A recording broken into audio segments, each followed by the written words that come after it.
Hello guys. Day 57 lesson 57। आज हम बात करने वाले हैं आंदोलन के बारे में, एजिटेशन के बारे में। आंदोलन से कभी कभी बहुत कुछ होता है और होता आया है हमारे देश में। हमने देखा है कि आंदोलन से हमने काफ़ी सारी चीज़ें पाई हैं। और कहीं ना कहीं आंदोलन के हिसाब से अगर बताया भी जाए तो आज की डेट में जो आंदोलन हो रहे हैं उसमें 50% जनसंख्या का साथ सरकार दे रही है और 50% जनसंख्या का साथ सरकार नहीं दे रही। तो अभी आंदोलन जितने ज़्यादा हो रहे हैं उतना जनता का कार्य नहीं हो पा रहा है। आप किसान आंदोलन देख सकते हैं, या आप आर्थिक व्यवस्था पर आंदोलन देख सकते हैं, या आप शिक्षा पर आंदोलन देख सकते हैं, या आप कहीं ना कहीं जो करणी सेना वगैरह के इनके आंदोलन चल रहे हैं वो आप देख सकते हैं। तो जिस प्रकार से ये आंदोलन चल रहे हैं वो कहीं ना कहीं 90% अभी मान्य नहीं हो पा रहे हैं। क्योंकि पहले का समय काफ़ी बढ़िया था जिसमें आंदोलन हम करते थे और आंदोलन स्वीकार भी किए जाते थे और हमारी सुनवाई भी होती थी। बाकी अभी क्या है, सरकार ध्यान बिल्कुल नहीं देती है।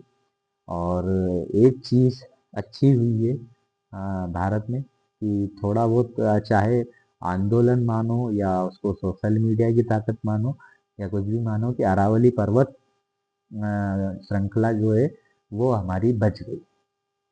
जो कोर्ट ने निर्देश दिया था वो निर्देश हटा दिया और ये काफ़ी पहले की बात है। तो ये एक चीज़ अच्छी हुई थी अभी 2025 के अंदर में।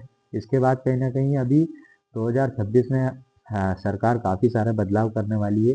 पर मैं ये चाहता हूँ कि कहीं ना कहीं सरकार बदलाव तो करे।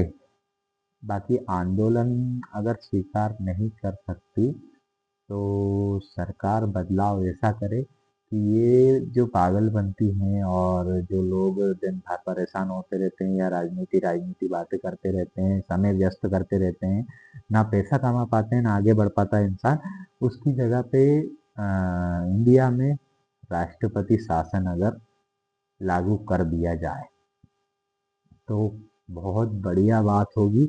पूरे भारतवासियों के लिए बहुत अच्छी बात होगी।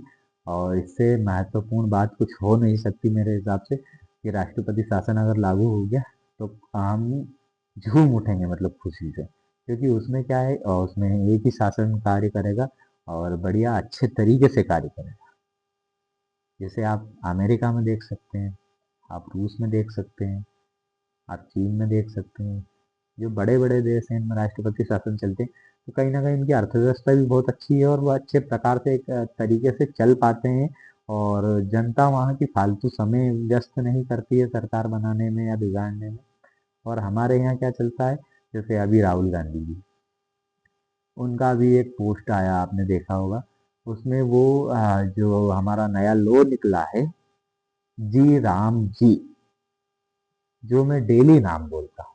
और कहीं ना कहीं उन्होंने भी लाखों करोड़ों बार लोगों के मुंह से सुना होगा जब उस व्यक्ति ने पूरे भारत की परिक्रमा की।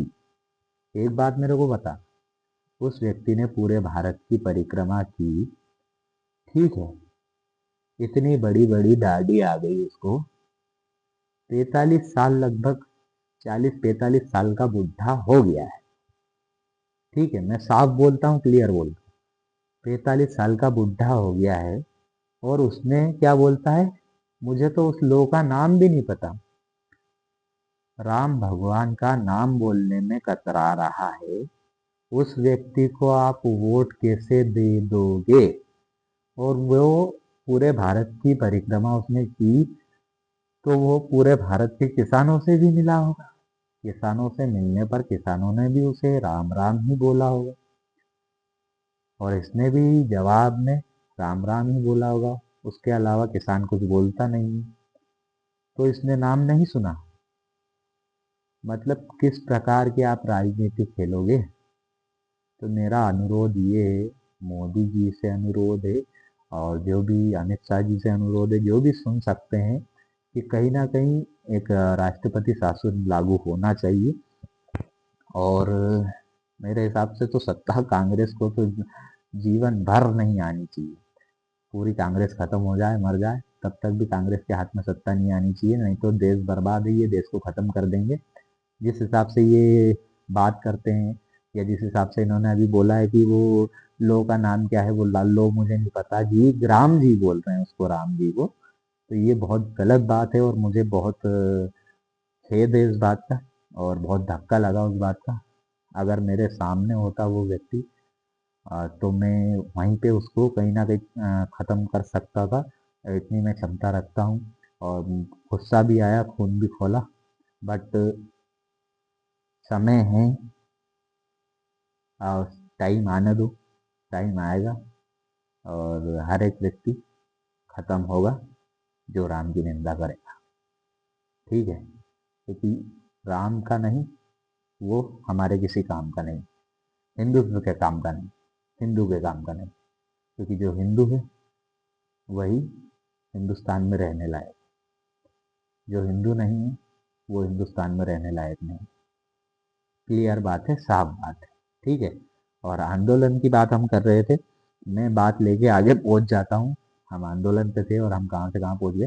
तो आंदोलन कीजिए, ताकि अब आंदोलन करने में समय व्यतीत करना मुझे फालतू लगता है, क्योंकि आंदोलन बहुत समय से लोग कर रहे हैं और कुछ सुधार हो नहीं पा रहा है। तो अब कुछ और करना होगा। तो आंदोलन अब छोड़िए और कुछ नया उपाय या नया रास्ता निकालिए, जिससे हम लोगों की मदद कर पाएँ और सहारा बन पाएँ, आगे बढ़ा पाएँ लोगों को। जो गरीब किसान हैं उनकी मदद करके उनको आगे बढ़ा पाएँ, मेहनत कर पाएँ और पैसा कमा पाएँ। तो आप फालतू समय राजनीति में व्यस्त ना करें, ताकि आप आगे की अपनी पीढ़ी को बढ़ा पाएँ। ठीक है, यही मैं आप सभी से कहना चाहता हूँ। लास्ट में जय श्री राम सभी भाइयों को।